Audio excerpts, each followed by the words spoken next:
Undisputed, the Mexican Monster Pack out now. What is the most powerful trait we have? You need power, speed. Let your imagination do the rest. Boxing King Media. Here we are with beautiful Barry Jones. That should be your new nickname, not Bazza. Beautiful Barry Jones in Istanbul. I think so. Thank you, by the way, for showing me how to use my iPhone to get a better picture of a quality picture of my beautiful video of the fantastic setting behind us. Well, I create content for a living. It's the least I could do for you, Barry. But yeah, what a beautiful backdrop, as I've been saying to everyone today. That beautiful mosques all lit up in the dark night, sun's set as well. IBA event, I've got to get your opinion. I know you don't mince your words. What do you make of elite amateurs fighting professionals? Is it wrong, right? Is it good? What is it? When it was, they haven't introduced this, by the way. So when it first happened, I like many moons ago, you could have sort of 3 or 4 fights and go back to amateur boxing before you could mix them up. I thought, well, it is what it is. And then when boxers for a long time now have been able to do both, and I wasn't a fan of it because I didn't think it benefited either one. No, pros go into the amateur game. No, they're slower down. They do a longer round, so the sprint of a 3 round fight wouldn't work for them.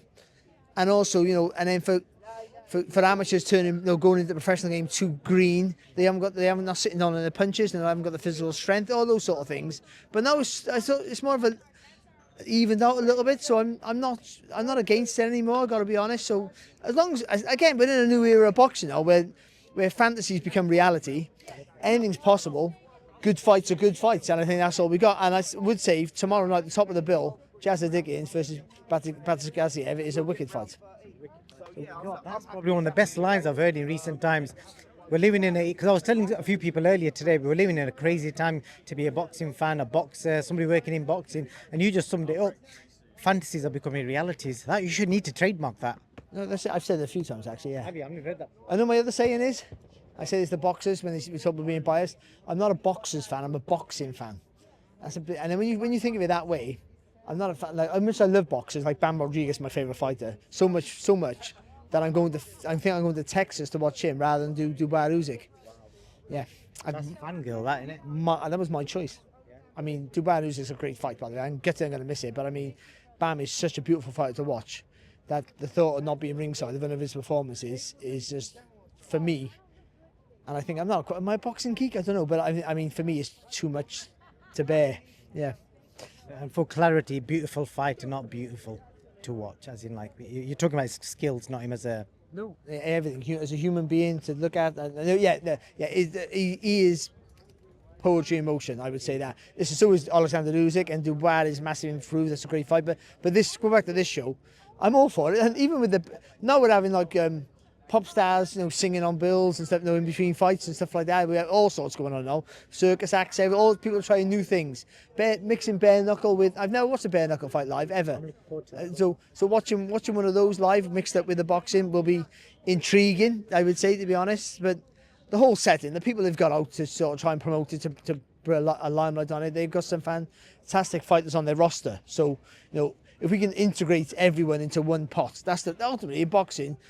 It overcomplicates itself because everyone wants to try and do best for their product, and that's understandable. But we're getting in a more coherent era, I think. And I think with the IBA, if they can start integrating with other sides of the professional game, then it makes it better for all of us. And they got some fantastic fighters, dangerous fighters. I would say that they got the cream of the crop with with the Olympic gold medalists left, right, and centre. So we want to see those on the biggest platforms, and we want to see them with our own eyes. And on Saturday, we're going to get to see one of them against one of our very own in Jazza Dickens.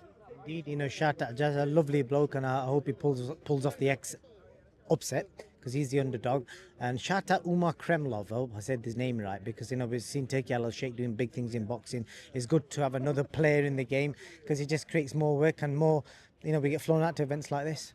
Yeah, again, to be brutally honest, that's a headline on every YouTube, isn't it? Brutally honest. But I've got a podcast called Brutally Honest. But it's, to be honest about more people involved in boxing, the more opportunities is great, but also it can create a divide. We do our thing, you do your thing, and we'll never meet in the middle. I mean, Hearn and Warren. Sky and Box Nation, Sky and BT, then DOESN and TNT. But now everyone's starting to be a bit more copacetic and working together, and that's great. So I think there's no reason why, with Kremlov involved now, with the IBA, they can all be a little bit more, comfortable around with each other and work together. And if that happens, for a boxing fan, this is a golden era, because we're just seeing the best fight the best. Fantasy fights is one in September with Crawford and Canelo. It's just seeing fights we've never seen. Alexander Usyk defending his title, the heavyweight championship of the world, on a regular basis. How good is that? Just regular fights, and they're getting paid. They're getting overpaid fighters. But that's, as long as we get to see the fights as a boxing fan, what they get paid is irrelevant. The more they get, the good for them. But as boxing fans, we should just control it. All we want to see is the best fights, and we should demand that. And if we get to see that, and again on Saturday we're going to see one of the best fights, because Jazza Dickens is a hard man to beat. And I think it's easy to say that he's missed the boat, and that's what it looked like. But I think it's a new. Say you missed the boat. Guess what's going behind you? Look, that's my taxi. That's the boat. That's my taxi. But I would say no, with his wealth of experience, that this might be his last chance and his only chance of getting a genuine world title. But I think he's ready. I think he's a hard man to beat. I do. The way he moves, the way he throws in combinations of threes, spins around the target. Bataketiev is a strong fighter, a good fighter, throws lots of punches, but he can be hit and he can be hurt. He gets off the floor to win, but he can be hurt. Jazza can hit you from angles that is hard to see and hard to recover from. John O'Carroll did hurt him as well. Yeah, exactly. Another fighters have. He gets up to win and he punches long, and that's going to be a problem for Jazza. But it's a winnable fight. I mean, you've got to be the very, very best. It's a winnable fight, but it'll be a really good fight for us. And as a boxing fan, that's all that matters. Let's talk about the drama in the other division, the heavyweight division. I want to get your opinion on Wilder's comeback. How did he look? Has he got anything left? And do you want to see AJ Wilder? I mean, I'd see AJ Wilder just because it's a fight that we didn't see. I mean, but the thing is, it's jaded versions of both, but more so Wilder. I don't think he looked great. He got the finish, but it took him too long, and he didn't look fantastic. And I think that once that aura of spite's gone, then I think it's hard to get it back. He's always going to have the power, but throwing with intention is different to just throwing.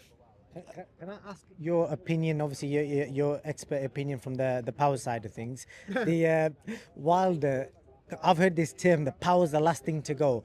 Why did he land so many right hands? The guy was still stood up, and years ago that would have been lights out, snoring on the floor. I think it's about throwing with conviction, throwing with belief. I think when he was at his peak, even though he had natural power, because he's not a big, massive, heavy lump, it's all about technique and whip with him. So he looked unorthodox, and he was not the greatest of technical boxers, but when he threw that right hand, the body mechanics were perfect for the guy with a long reach. You go on the end of it. But let's not forget, in most of his fights, how many times did he miss and half hit you? It's just, when he gets it right, you're done. But he threw with belief that every time he hit you, he was going to put you to sleep, and that belief didn't wane even when he didn't do that in fights. Ortiz, for example, both those fights, it took him a while. When he gets you, you're done. And so he probably lacks that belief because he's been caught and hurt and knocked out, and I think once that seeps into your mind, you always box with a bit of a slightly reserve, keeping a bit in the tank. I mean, like a non-puncher would. I was never a puncher. My record would suggest I couldn't punch to save my life, but I've dropped a lot of people, and that's truth. And anyone who sparred me, every trainer I had on the pads would say I could punch my weight. I'm not trying to dispute my career. I just say it. But when you get in the ring, my mind was say, don't get hit. Safety first, safety first, safety first. Speaking of safety first, if I don't go in a minute, he's going to kill me over there because he's been dying to eat for about 2 hours. Yeah, okay. Sorry. Well, we're going to leave it on that because I was going to finish on Wilder. I just wanted your expert opinion from the power side of things. I don't know if anyone's got the dry humour in this interview. Yeah, fair enough. I can't punch to save my life. What is the most powerful trait we have? You need power, speed. Let your imagination do the rest. Undisputed, the Mexican Monster Pack out now.